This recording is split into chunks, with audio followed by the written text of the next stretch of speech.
Sir यदि वडा अध्यक्ष पनि घुस खाएर साहुसँग मिलेको छ भने के हुन्छ भनेर एकजना साथीले प्रश्न गर्नुभएको छ।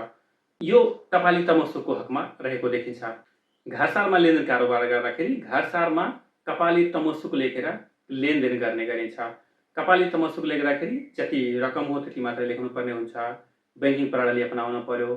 यसको साथसाथै रीत पूरा गरेर त्यहाँनिर वडा कार्यालयमा दर्ता गर्नुपर्ने हुन्छ। घरसारमा लेनदेन हुँदाखेरि साहुले ऋणीलाई पैसा दियो, ऋणीले के गर्छ भने एउटा कपाली तमसुक लेखेर साहुलाई दिन्छ र त्यो कपाली तमसुक वडा कार्यालयमा प्रमाणित गर्नुपर्ने हुन्छ। भनिसकेपछि वडा अध्यक्षले घुस खाएर गर्छ कि गर्दैन भन्ने कुरो महत्त्वपूर्ण होइन। कपाली तमसुकमा तपाईँले ऋणीले साइन गर्दाखेरि वास्तविक लेनदेनको कुरोमा मात्रै साइन गरेको हो कि घटी बढी साइन गरेको हो कि 1 लाख रुपियाँ लिएर 2 लाखको कागज गरिदिएको हो भन्ने कुरो महत्त्वपूर्ण हुन्छ।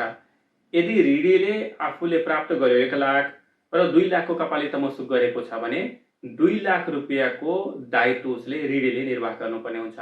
अब भोलि बिहान कपाली तमसुक गर्न जाँदाखेरि ऋणी नगएर साहुले मात्रै एक्लै गराइदियो भने त्यो कपाली तमसुकले पनि मान्यता पाउँछ। जसले गर्दाखेरि ऋणीले के ध्यान दिनुपर्छ भने ऋण लिँदाखेरि कपाली तमसुक गर्दाखेरि नै उसले ध्यान दिनुपर्ने हुन्छ।